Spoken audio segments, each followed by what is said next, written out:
think with this event today, we open the door for Commonwealth investors.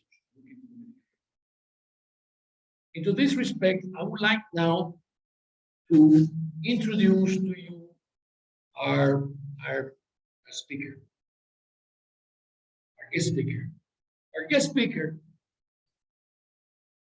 Sigmund Freund, is the Director General of Public and Private Partnership in the Dominican Republic. Sigmund holds a law degree from Pontificia Universidad Católica Madre Maestra,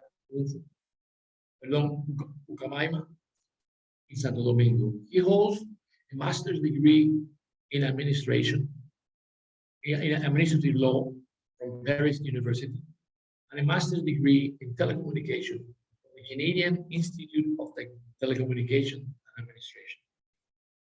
He has held positions as junior lawyer at Pereira and Herrera law firm, as a legal advisor, management, telecommunications, development fund of Indotel. Sigmund is also professor of administrative law and telecommunication law since 2003 at the University of California. Also, our guest speaker today is legal director of the Modern Revolutionary Party, which is the party in government today, led by President Luis Abinader. With you, Sigmund, the floor is yours. Thank you, Fernando. Good morning to Fernando, Chris Bennett, Jose Maria Cabral, and all this, the guests that we have today in this very interesting panel. I thank you a lot to the Mesa Redonda, los Países de la Comunidad, for this kind invitation. For me, it's an honor to interact with you and speak a little bit about the PPP projects, the law 47/20, the one who regulates this kind of projects in the Dominican Republic, and what kind of projects we have in the future, and what we are doing exactly right now in our country in order to promote this new version of development that we have approved by Congress last year. I'm going to present a few slide presentations so you can a little bit see what we are doing right now and what we have in the future according to what we have established as our core interest in the PPP projects.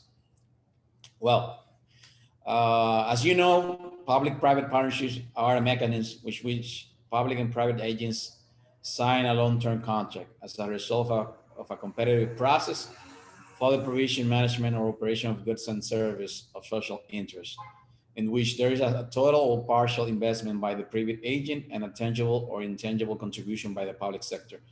Distribution of risk between both parties and the remuneration is associated with performance as established in the contract. We have, as I mentioned before, a new law, the law 47/20, which was approved on February last year.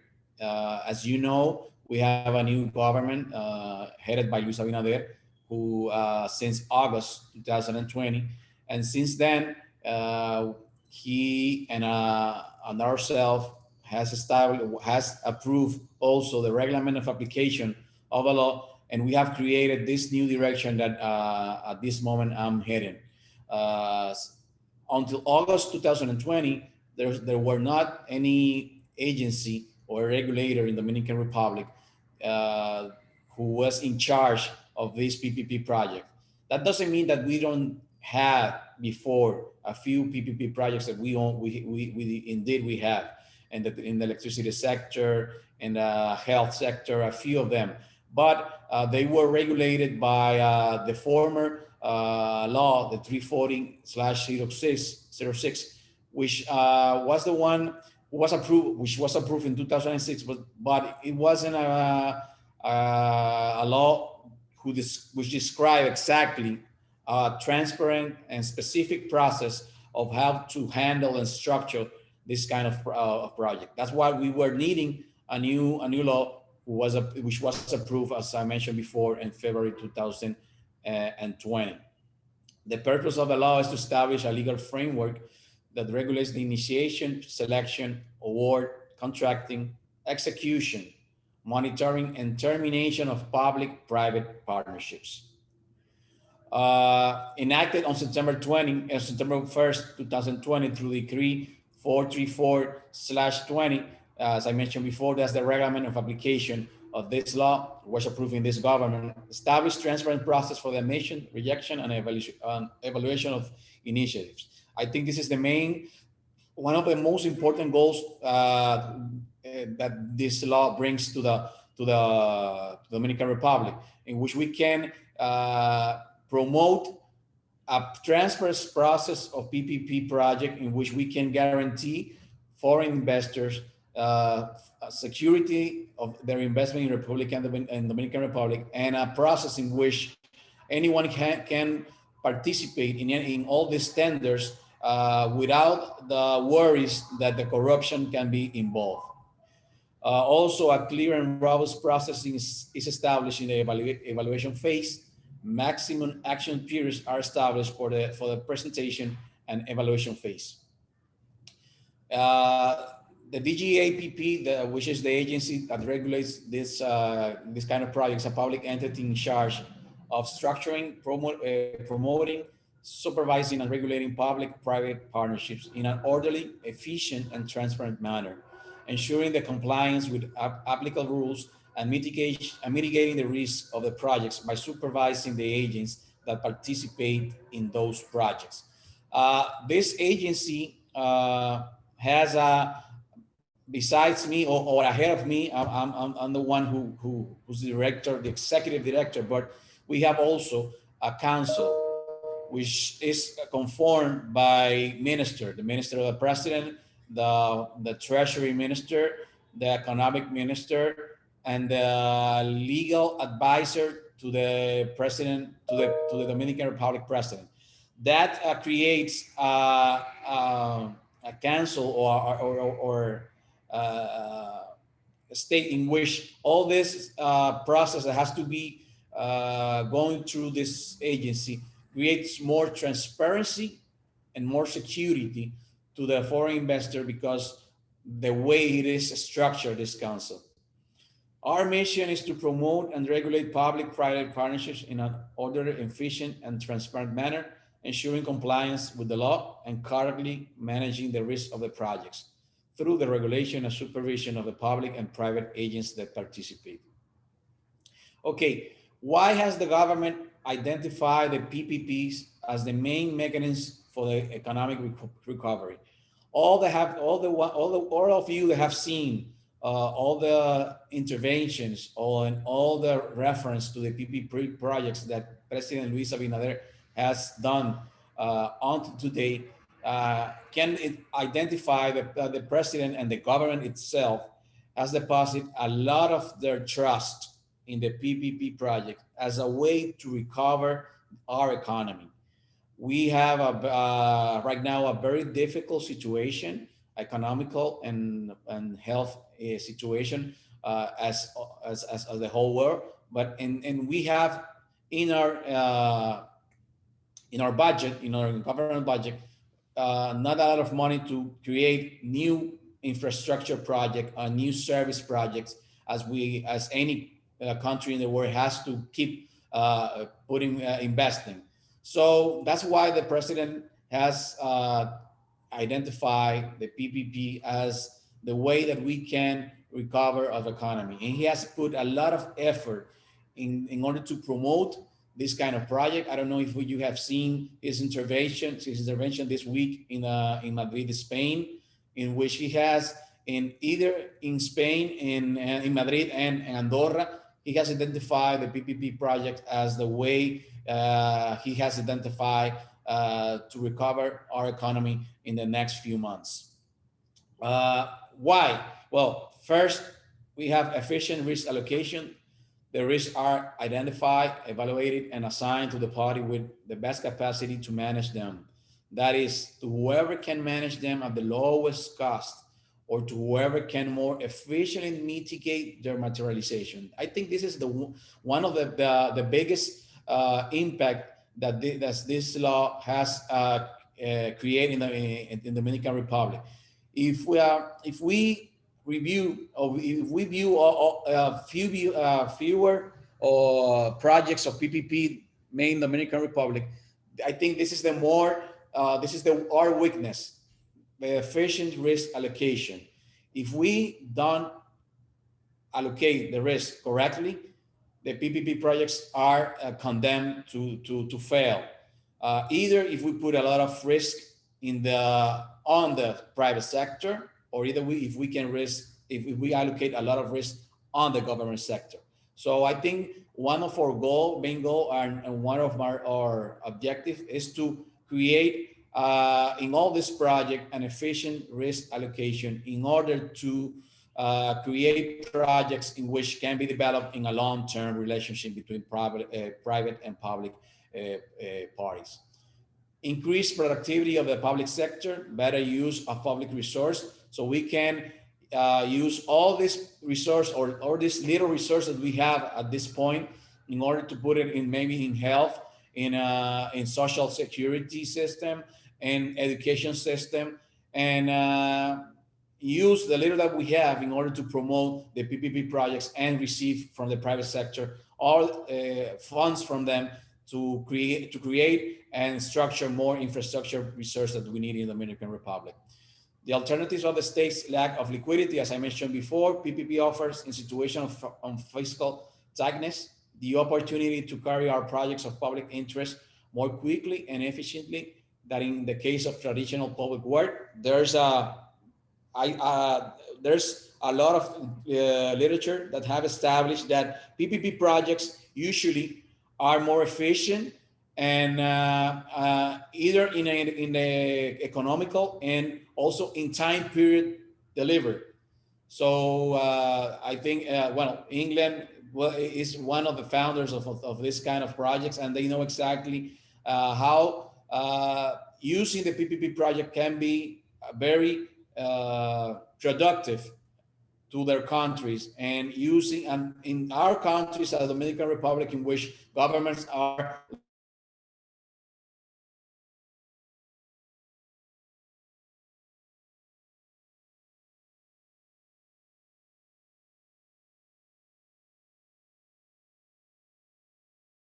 efficient allocation of public administration capacities. PPPs allow the private sector to dedicate itself to the operation or administration of projects, allowing the government to concentrate resource and efforts on those functions that it cannot delegate.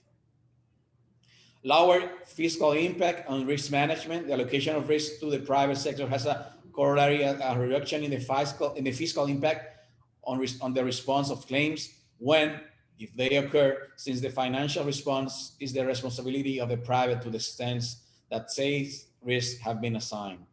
Attracting talent and technology. The PPPs can facilitate and foster innovation.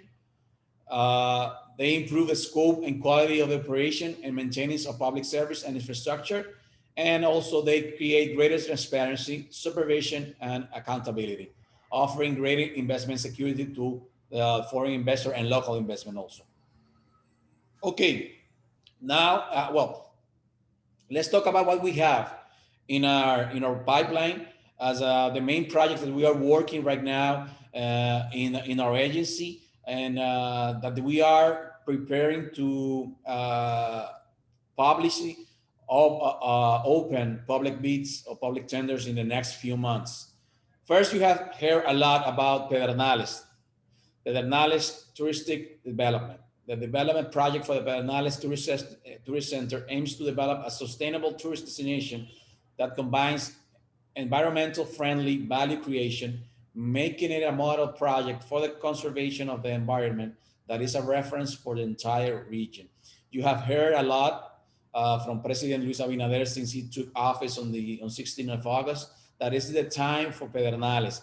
A lot of government has talked about Pedernales before, They had made promise to develop to develop that part of the country, but things had happened and it hasn't allowed, and that this Pedernales time has come. So I think right now, if you, according to the effort that the government is putting on Pedernales, that finally we will see a lot of things happening in Pedernales, and maybe, and I'm pretty sure that we will create a new tourist destination that will create more jobs. We will create, we generate a lot of more tourists to the Dominican Republic, and we'll put Dominican Republic again in the public eye of the world regarding tourism. What we have what we are talking about, what we are creating, or what we're projecting in Pedernales.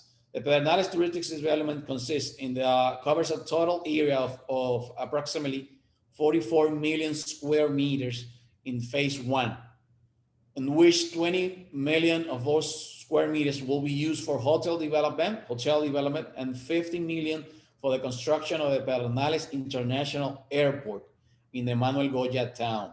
It's very important to underline this, that Pedernales will have his own airport that will be 15 minutes or 20 minutes by latest from the tourists, from the hotels. This will make more easier, that receive more tourists, because we don't have to use the Barahona airport, which is the nearest one to Pedernales, but it's almost a 2-hour drive between Barahona and Cabo Rojo, which is the part that the hotels will be developed. So that time is not recommendable for tourist development, as a specialist has mentioned to us in a few times. So that's why we are projecting to create a new international airport in Manuel de Goya. One of the lots will be dedicated for the development of the village, 6 lots for the development of the hotels, 11 meters maximum height, 19 kilometers of roads, and an area of accommodation for employees of 750,000 square meters, and an area of 100,000 square meters of service. Before I finish this in Pedernales, it's very important also to mention that the Pedernales project also includes electricity generation by wind or by sun, because as I mentioned before, this is a very eco-friendly project that we are projecting. Also, it will include water supply for the whole project, and also will include house facilities for the employees. We are expecting to build 3,000 bedrooms by the end of 2024, and 12,000 of bedrooms in a 10-year period. At the end, we are expecting a 15,000 beds in this part of Cabo Rojo, Pedernales. Also, the investment, the amount of investment that we are expecting for the private sector is going to be around $1 billion in the first phase, and $2 billion in the second and third phase. We are projecting to publicly open this bid or this tender by the end of this year. We are now structuring all the process. We are getting all the permits, medio ambiente, tourism projects, so we can offer to all investors who has interest in putting money to invest in this PPP project, a key project, or as I mentioned, with everything already structured as out from the authorization from the government side, in which only we have to receive the fund and start working on the construction, on the development of all this infrastructure that we have mentioned before. Second project that we have is the Ambar Highway. Today, we have declared as public interest this infrastructure project, which is the construction of an express highway, with 2 lanes in each direction, connecting Santiago, Puerto Plata, with a travel time of 25 minutes. This is a very important project for us because this will create a lot of mobility and a lot of circulation between Santiago and Puerto Plata. Puerto Plata is our second tourist destination in the country with the international airport. And also Santiago is the second biggest city in the Dominican Republic, which who has is also at international airport. So this highway is intended to be a way in which we can connect these two cities in 25 minutes and connect Santo Domingo to Puerto Plata in 2 hours. Right now, the destination time from Santo Domingo to Puerto Plata is almost 3 hours and a half.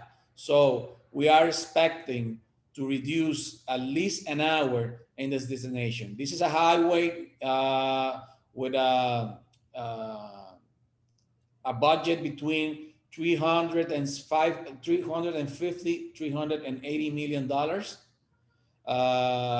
We are expecting to receive at least 60% or 70% equity from private sector, and us as a government, we are preparing to also to put in equity around 30% of a project. Not the project. Let me rephrase again. We are structuring a model in which we can put 50% of the budget in equity and 50% in financial, as to get maybe multilateral or finance or hedge funds or fondo de pensiones. The 50% equity, we are expecting to receive 60 or 70% from the private sector, and 30% will be allocated from the government itself, from the budget. We are expecting to open this bid by September or October of this year. The Arroyo Barril, this consists of the operation and maintenance by a private agent of the current port of Arroyo Barril. Arroyo Barril is located in Samaná. Is a northeast region of the province of the country, which has a lot of tourist also activity, and has also its own international airport. This project includes making the necessary improvements to receive cruise ships, as well as construction in the port area of attractions for tourists, shops, water park, organization of tours, etc. This is a project also that has a budget around $160 to $200 million. We are right now in the process of doing all the verifications and all analysis, and we are expecting to open the bid by this summer. As you know, we have, as the government has announced, that Norwegian Cruise has publicly announced that La Romana will be a home port for all the Caribbean for their cruises. So we are expecting that Arroyo Barril can be the next stop between La Romana to all these cruises, not only to the Norwegian, but also to Caribbean that come, and to Royal Caribbean, and to also to the one who has a port in Puerto Plata, to the Ambar Corp. So this is a very interesting project for us, for the government. I think also it will generate a lot of jobs for this part of the country who's very poor. We have the Port of Manzanillo. This is the expansion and rehabilitation of the port. What is to turn the Port of Manzanillo into a logistic and export center. It will have an electric power generation, shipyards for repairing docks, logistics centers, and cold rooms. Right now, we are in the process of the public bid of the electricity generation. Total of 850 megawatts in natural gas has been opened by the Ministry of Energy in the Dominican Republic in order to construct two plants, one of 400 and the other for 450, which includes also the terminal and the gas containers. After that, we are going to open the bid in order to make that to deliver the concession of the port, the inflation of the port in Manzanillo, and also the creation of the shipyard. As you know, Manzanillo is our nearest port to the US, to Florida, and it's a very important and strategic port in the Dominican Republic. And we are expecting to receive a lot of interest from companies around the world in this public bid. Well, I have mentioned, I think, the 4 most important projects we have at this time. We are also working on another project as in transmission, water, as in service. Here I mentioned the prioritized sectors that our government has identified that we are expecting to receive initiatives from the private sector in order to create this infrastructure that we need: road, aeronautics, port, water, health, agriculture, energy, housing, tourism, international trade, infrastructure and urban mobility, telecommunications, education, citizen security, and national defense. Let me tell you here that we have received a lot of interest from the private sector. Our law, one of the most important things that our law has is that we have public initiatives and private initiatives. That means that all private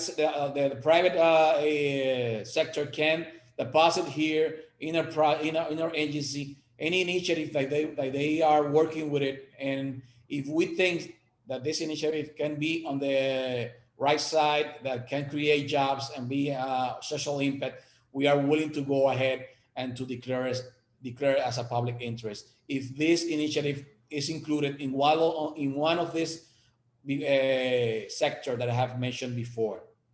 Well, our PPP law, regulation, investment and guarantees and incentives. It's important for us to mention this.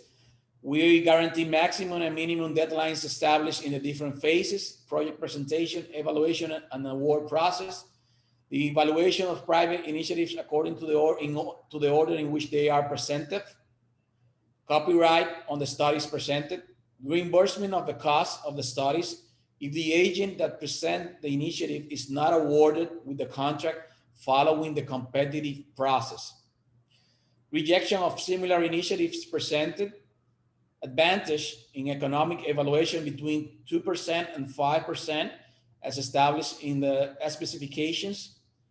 That's 2% and 5% is on the economical bid. The private agent may demand the revocation of a similar initiative subsequently presented by another private agent. The private initiative that is not declared of public interest cannot be presented as a private initiative for a period of 2 years. The ability to directly collect and claim from users the corresponding fees or charges as provided in the contract. The private initiative's documentation remain confidential until the declaration of public interest. Special tax treatment regime, temporary exemption of the value-added tax, VAT, or ITEVI, as we call it, and minimum contest of studies established by the executive director of the DGAPP. Also, I have to add over there that we have also that we are going, our law established to you as a SPV, the trust, fideicomiso, as the main SPV to be used in all this project. That's because we have a very transparent and efficient law that regulates all the fideicomisos or trusts in the Dominican Republic, and we have identified the trust as the most transparent SPV that can be used in all these projects. That also gives a lot of security and trust to the foreign investor and local investment in all these PPP projects. Also, equality and free competition, equal participation for all potential national and international bidders who have the required skill will be respected. It's important to add and underline this, that we don't have any difference between national or international bidders. The international bidders or investor has the same rights and same duties as the national. So that gives us that opens to the world for all investors that wants to invest in the Dominican Republic. And also we don't have in the law any requirements that establish that international bidders has to be allied or consortiated to Dominican corporation in these PPP projects. No regulation may be included that prevents free competition amongst bidders. Competitive bidder selection process. We have an open and transparent method for selecting the private agents with the greatest capacity to successfully carry out the project, transparency in all phases of the process, and publicity. Transparency, institutional stability, consolidate regulatory framework. The same requirements apply for the presentation, evaluation, and award of initiatives in the case of national and foreign bidders. Supervision and monitoring of correct compliance in each of the phase of the competitive bidder selection process after the award of the contract and during its execution. Finally, I'm introducing here, I'm going to present the presentation of the initiative process, how any private bidder can present any project here in our agency. We have what we call the private initiative presentation guidelines, which are published in our website, and the one who established all the requirements that you need to deposit, that you need in order to deposit and to us formally receive any initiative from the private sector. This includes the description of the situation and the proposed solution, justification for the use of the PPP mechanism, technical analysis, financial analysis, risk analysis, and environmental analysis. As we mentioned here, for more information on the guidelines and the protocol for the presentation of private initiatives, you can go to our website, www.dgapp-gov.do. Well, I think this is a summary of what we have in the Dominican Republic as a PPP platform. I have gone through very quickly through our normative, to our law, to our security, and to how the process can be handled. All this transparency that we offer, the way that all this process can be very competitive and has to be very open to the national and foreign investor. And also, I have mentioned 4 of the projects that we have in the pipeline, in order so all you that are connecting with us maybe can be interested in participating in the next future in this process. So I thank you a lot. I expect that our presentation has been interest for your interest, and I'm open right now for any question or any comments that you wish. Thank you very much, Fernando. Thank you very much, Sigmund, for your presentation. This illustrates very well the situation, public and private partnership, and I think this is a start learning about this opportunity there is for foreign investors in the Commonwealth countries. Now we're going to have 2 panelists comment your presentation. We're going to give first the opportunity to Chris Bennett, who is the Managing Director of the Caribbean Council in London. Chris has been with the Caribbean Council for 15 years, has represented and advised some of the largest corporations active in the Caribbean and Central America, primarily in trade, investment, and regulatory services issues. I'd like to add that the Caribbean Council in the past was a key player in attracting large investments in the Dominican Republic. So those past productive public and private partnerships that I mentioned at the beginning, the Caribbean Council was playing a key role there. Now, Chris, can you please have your comments to Sigmund's presentation? Thank you very much, Fernando, and thank you for giving me the opportunity to join you today. And thank you very much, Mr. Freund, for your fascinating presentation.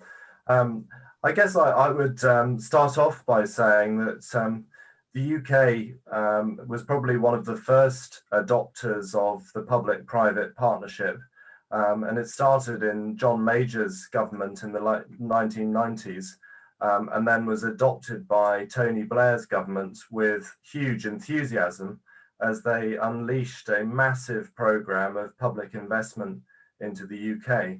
And public-private partnerships became the primary tool to deliver a whole program of new hospital buildings, school buildings, new roads, investment in transport, energy, a very wide range of things. And it achieved all of the things that you outlined in your presentation in terms of reducing public sector overheads, increasing private sector efficiency into the process, reducing the balance sheet of the state in terms of the debt that was incurred, and getting benefits now rather than 20 years in the future. So all of that was very positive, and the UK has learnt a lot from the process.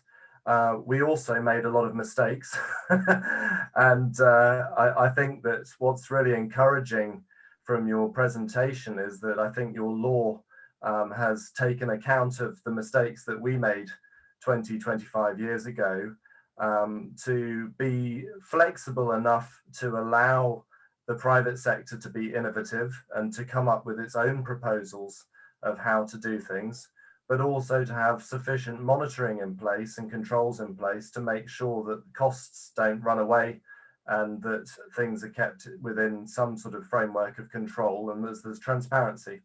And those are the sorts of things that PPP has suffered criticism of in the UK, and it's great to see that those are already factored into your approach to this.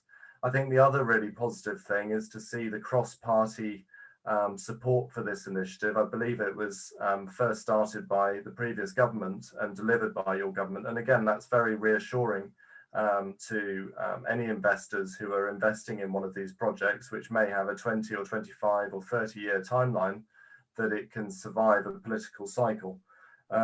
So I think that's all really positive. I think one of the things which is challenging for PPP projects in any developing country is the requirements of institutional investors to have an investment grade backing to the project. And in the UK, that's not been an issue because obviously we had AAA rated sovereign debt. And so a lot of the projects in the UK were invested in by private companies. And then when the project was up and running, they sold them to international pension funds or other funds that were looking for very safe returns. And they were able to badge them as AAA rated. And I can see that in the context of the Dominican Republic at the moment, you have a great appetite and interest from the private sector domestically, because they will understand the context much better and be comfortable with the risks of one of these projects. Being able to reach out to an international audience, I think, will need either the participation of a domestic partner in the private sector, or potentially to have an institution in the Dominican Republic which is able to raise bonds on its own merits without a sovereign guarantee, and which is able to have a AAA rating. And I'm sure those are all things that you've looked at. But I think, I was just reading the latest Moody's report on the Dominican Republic's sovereign debt, and it was extremely encouraging to see how your investment grade, your sovereign debt is very close now to being investment grade and has been increasing all the time. And as your reduction of dependence on fuel imports is coming steadily forward, your diversification of your economy to reduce risks on foreign exchange is increasing. And the quality of institutions and governance is being recognized by Moody's. All of those are moving towards being able to raise money and get support from things like pension funds for these sorts of projects, which I think is all extremely positive. And I know from the UK point of view that there has been substantial British interest in projects in the Dominican Republic in the past. Big British investment in the rum sector, film sector, tourism sector, and many others that Fernando alluded to. And I know that with the expertise that British companies have in this sector, either as advisors who can help come up with innovative structures to develop these projects, or as partners and investors in projects, there will be a real interest in the projects that you're bringing forward. So I thank you very much. Thank you, Chris, for your contribution. And I think you have a point there. Britain is leading the private, public and private partnership. So we can continue learning a lot from Britain. Now, I'm going to give the opportunity to the next panelist and last panelist, and after him, we're going to go into the questions and answers. Yeah, so Maria Cabral, who is also a law degree at the Universidad Nacional de Enrique Ureña, in the Dominican Republic. Maria is partner at Cabral Díaz law firm, Santo Domingo. Since 1995, he has been a member of the board of directors of Rugal Rum Company, which is a subsidiary, it's a company from Edington Group of Britain, which is the largest British investment in the Dominican Republic.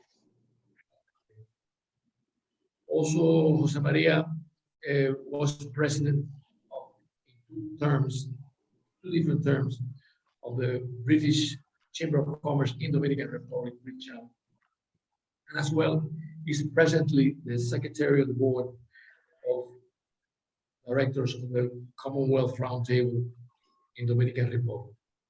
Jose Maria.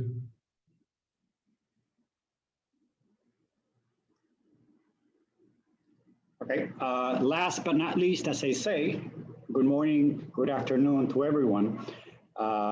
Thank you, Fernando. Thank you, the Roundtable, which I'm part of. Thank you, Sigmund. That was a very interesting and very complete presentation of, and I feel as Dominican, very at ease and happy to see that we have a legal framework with this legal framework that is very competitive and inserts us as a business-friendly country in the particular matter or scope of its regulation, and inserts us very well and highly in the global market that every day we depend more on, and with that we form a part of. I'm going to start probably, since years have been mentioned, and I hope not to disclose Fernando's age and indirectly mine, but indeed I've been involved with the, let's say, before the Roundtable with the British Chamber of Commerce since the end of last century and the beginning of this century. So that takes us back to 25 years ago. So I have that confession to make, and then the testimony that indeed, while I was president of the British Chamber of Commerce, and also at that time presiding or being a member to the Federation of Binational European Chambers, we did bring an excellent seminar from the UK, and we believe that that was our first our commitment, and then what we were able to grant to the then governmental authorities of all what was the UK, the British experience in the capitalization and privatization of the electric sector. And as Fernando mentioned at the beginning, we have, is known, beginning with that legislation, local domestic legislation, and thereon, Well, today we have a very developed electric sector again, and the matrix of, and the variety also of the matrix. We're not only dependent on fossil fuel. So I'm going to start basically going back and forth. I have to also confess that I cannot escape my nature and my essence. I'm a lawyer. I'm a solicitor. So in that regard, I want to go back to things Fernando, Chris, and Sigmund have mentioned or indirectly refer, but that I want to highlight. Probably the first thing is that in the same manner that we have this legislation, we have this legal framework that Sigmund very complete presented. The nation right now, the country as a whole, is in its internal exercise of creating its country brand, its nation brand. I think it's very important, and it goes along, and the message that we send as a country in all the positive aspects of being a business-friendly and investor-friendly country indeed has to do also with our country brand and nation brand. We have, as Fernando said, a new government that the country as a whole has great and big expectations. So we don't want for things just to be maintaining words, but to actually be put in action. So I want to make clear that we understand that the regulation is sufficient to guarantee, as the Director General of the PPA mentioned, for investors to feel comfortable that they will receive not only the treatment, but that their participation in the country will be satisfied. I do want to make a difference, to differentiate the term public interest. From a lawyer's perspective, public interest is anything that is above and beyond any particular or private interest. So we have to distinguish what the public interest in the law is different than what is a public interest for the people and for the state. The public interest that the law refers is the social interest involved in the objective of the law, and that is to create, to attract and to create all that public-private partnerships as the country demands to satisfy its social needs, basically. So in that concept, having differentiated the concept of public interest in the law and within the rule of law, I also want to distinguish what is national interest with respect to sovereignty, because probably we had in the past precedents because of our lack of strong institutions where many times it was alleged, or sometimes it was alleged, the national interest over any matter in order to jeopardize what could be the legal certainty or security of contracts. And I want to finish this point before entering into the all the presentations and my perception of the whole thing, in that just as recently as December of last year, December 2020, there is a jurisprudence from the Constitutional Court. We have here, which is not above the Supreme Court, but it's the one that has the control of the Constitution. And this jurisprudence, this precedent, is so important for foreign investment because it validates and ratifies the arbitral clause in contracts, in partnership contracts. more than anything, it discriminates because in this particular case, the public interest under the law, under the rule of law, was alleged with respect to an arbitral decision, and it went all the way up to the Constitutional Court, and the Constitutional Court said that in all matters, in all subjects, the arbitral clause, if it is expressly stipulated in the contract, then it prevails, no matter the nature, no matter the subject. And that is a very important precedent that Sigmund, I want you to also highlight, that could be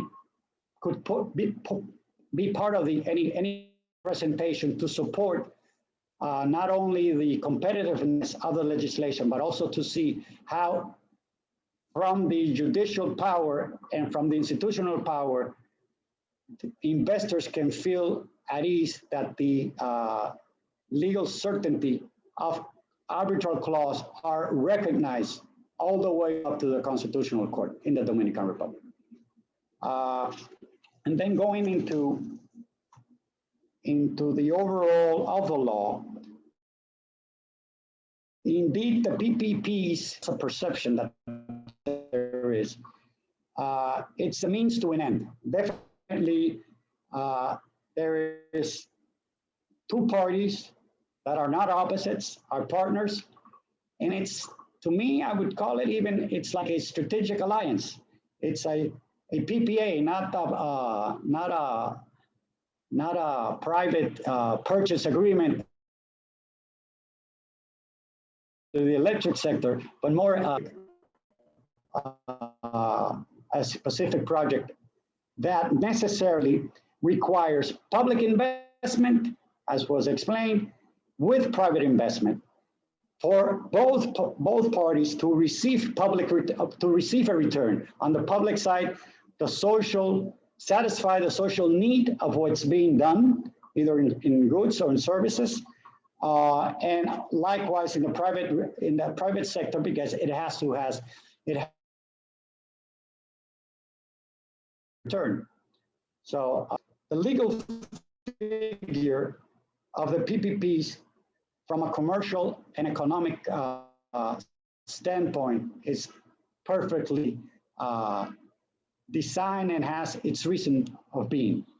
Now, for me, it has two conditions precedents from the countryside, and I even go back from the what we want to include as country brand or nation brand, and that is that we are definitely under a new model of public management,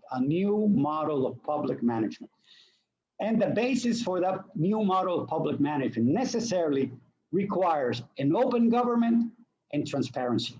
Those are the basis, the spine cord to all this matter. We have now an institutional framework, that's the law. So, and we are completing the public policies that need to support that legal framework.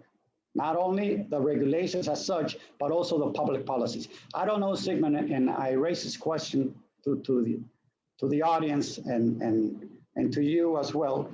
I believe there's also part of the things that are being done is that we are capacitating from the public side, capacitating technicians and professionals to really understand the PPP figure. And in order, precisely because of this transparency in the procedures that are now being guaranteed through the legal framework and through the public policies, that from the country's side, we have actual technicians and professionals with the capacity to sit down with a potential partner, not as a counterpart, but as a partner, to precisely perform and to have and to obtain the objective of what is the subject matter of the PPP. And of course, in addition to the institutional framework under this new model of public management,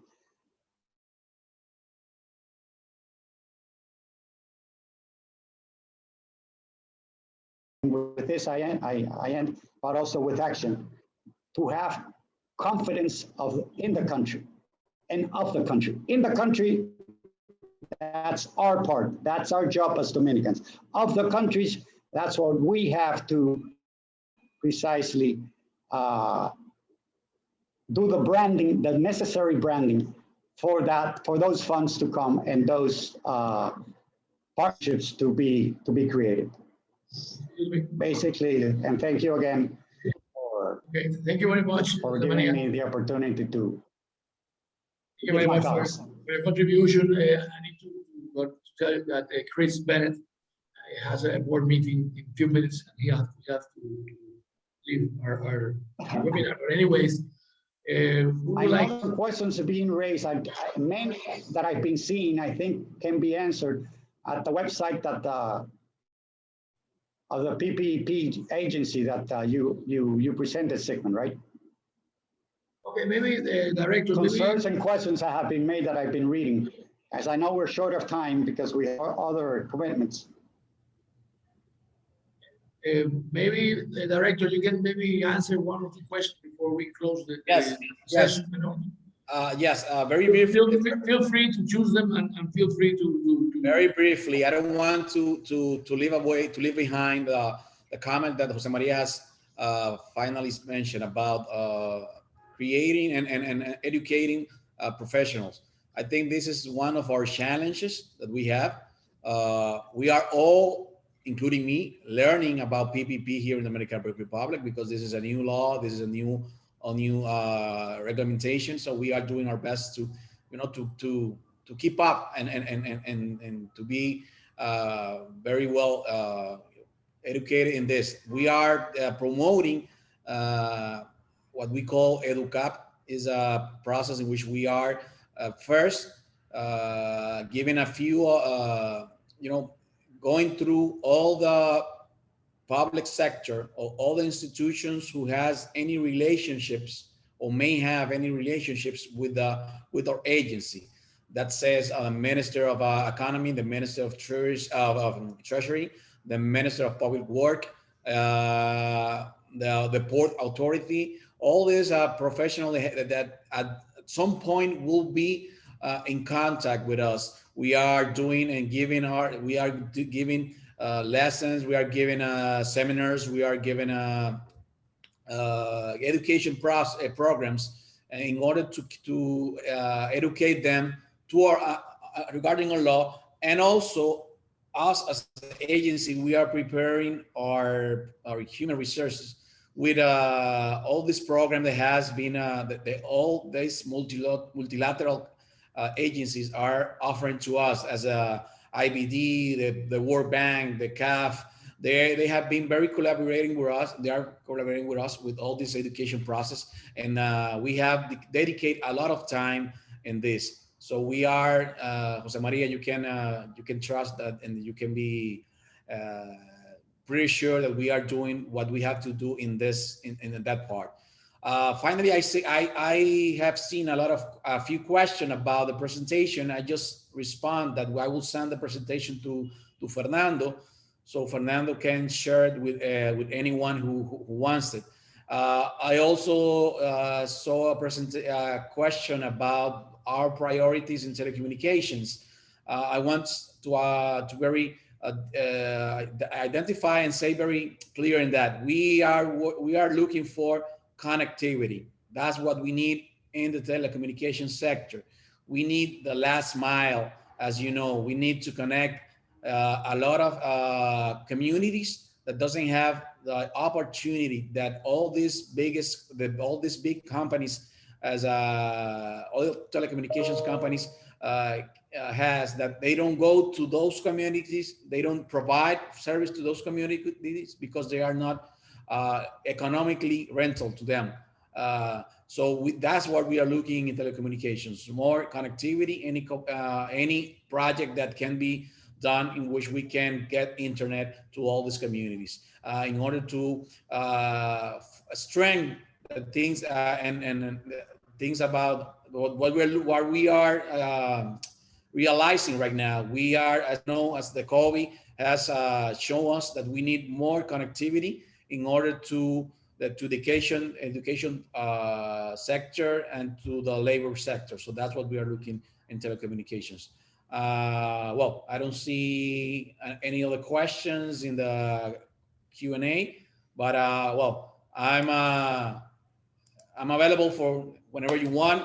You can reach me by email. You can reach us also by our website. You have any inquiries or any doubts about what we are doing, what we're preparing, and in the next few weeks we will be publishing and getting on our website all the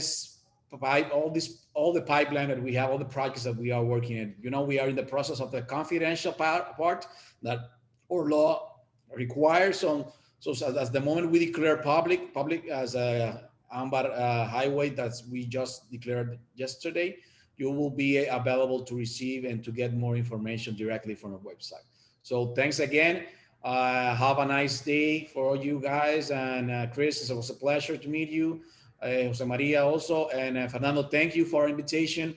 And thanks for all the guests who has endured through this hour in this. Thanks to you, Director. And I would like also to thank the participants that have been attending this webinar.